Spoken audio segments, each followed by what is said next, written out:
You're listening to Policy Currents, a weekly podcast from RAND. I'm Deanna Lee. And I'm Evan Banks. Every Friday, we bring you new insights from RAND's latest research and commentary. It's August 2nd.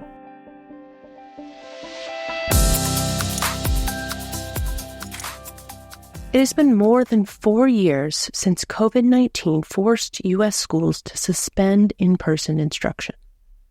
But students still have a long way to go to recover from academic setbacks related to the pandemic. What are school districts doing to address this? Results from a new RAND survey show that districts nationwide continue to take a wide range of approaches to recover learning losses. Social and emotional learning instruction topped the list of ways districts are supporting students. 83% of districts also added staff in the 2023 to 2024 school year to assist with students' academic recovery. And many districts are adding instruction time. 56% expanded summer learning, and 47% expanded after-school enrichment programming.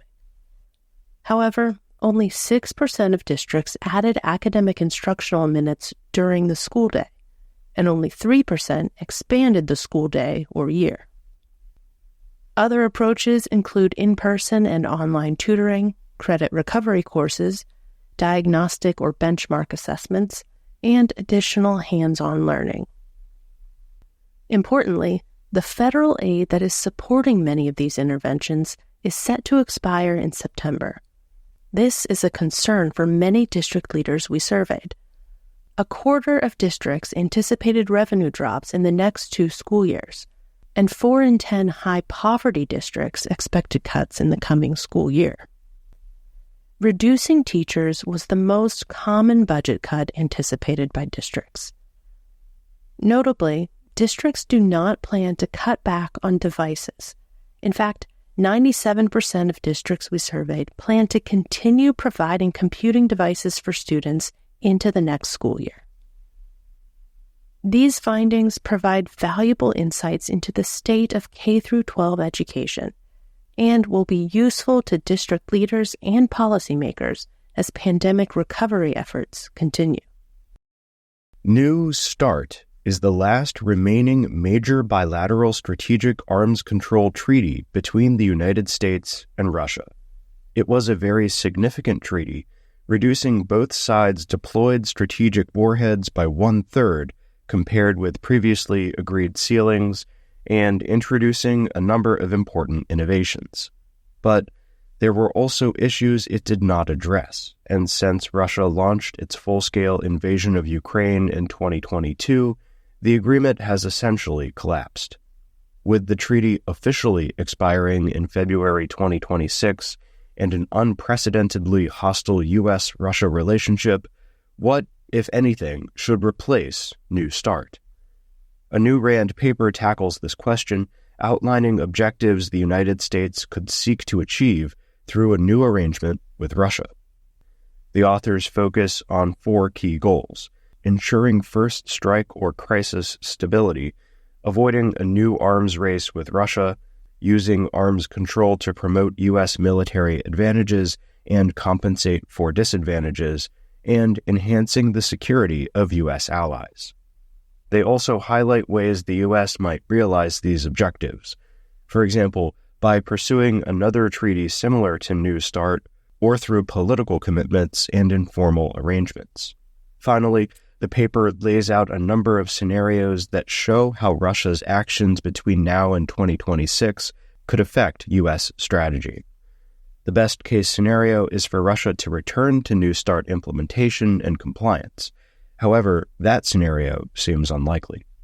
Even if the future of Russian arms control seems quite bleak now, the authors write, the United States does have options it can pursue that could advance core U.S. security interests.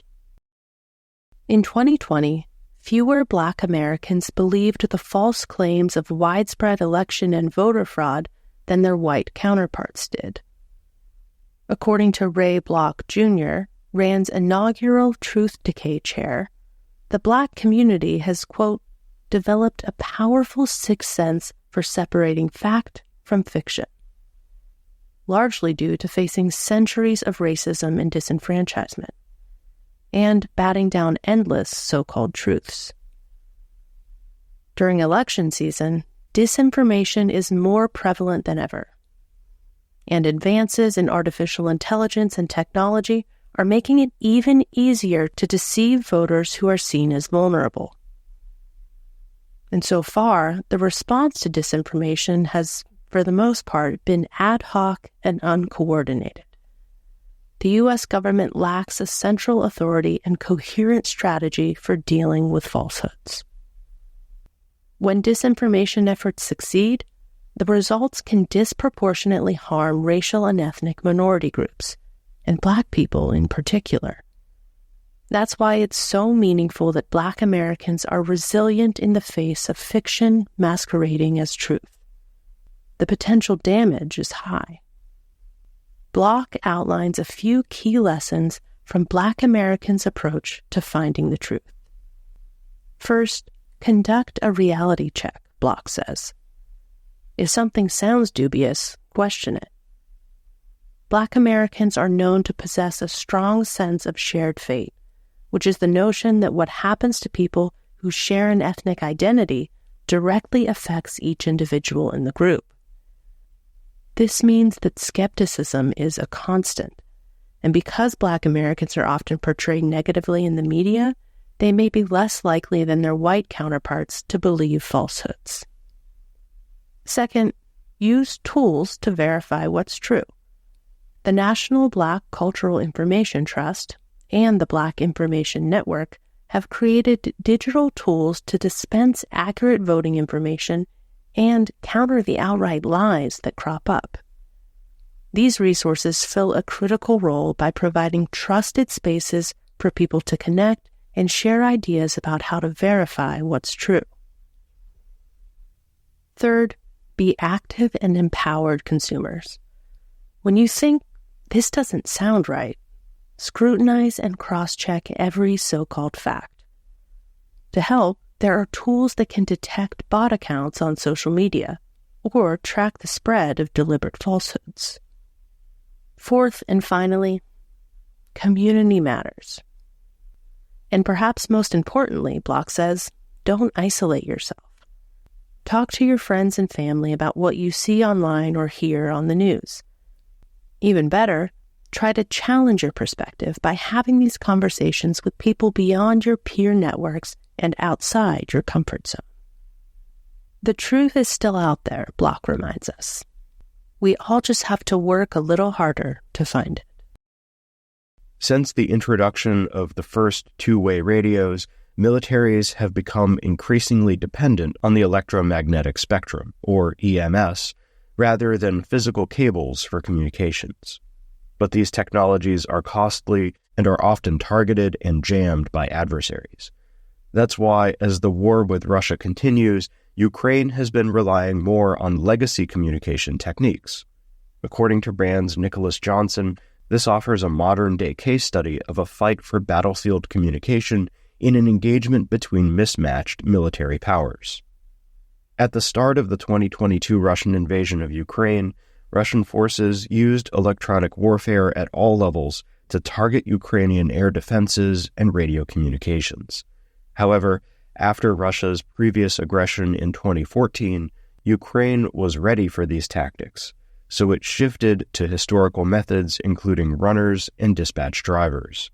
Russia, on the other hand, suffered heavily from their own jamming, which impacted their ability to command the battlefield. Thus, Ukraine's efforts mitigated Russia's sizable electronic warfare advantage in the opening stage of the invasion. Johnson says that Ukraine should consider going further than it already has with more cost-effective traditional communication solutions. For example, a tactical hardwired network is another legacy technique that could be leveraged. These networks cannot be jammed by adversary interference and require physically tapping to intercept signals. Spiral-bound cables can be reeled out rapidly and have been utilized in previous conflicts to communicate over thousands of kilometers. What's more, modern vehicles such as cable trucks could further increase the speed of creating vast wired networks. Although wires can be physically cut by kinetic action, parallel paths can create redundancy.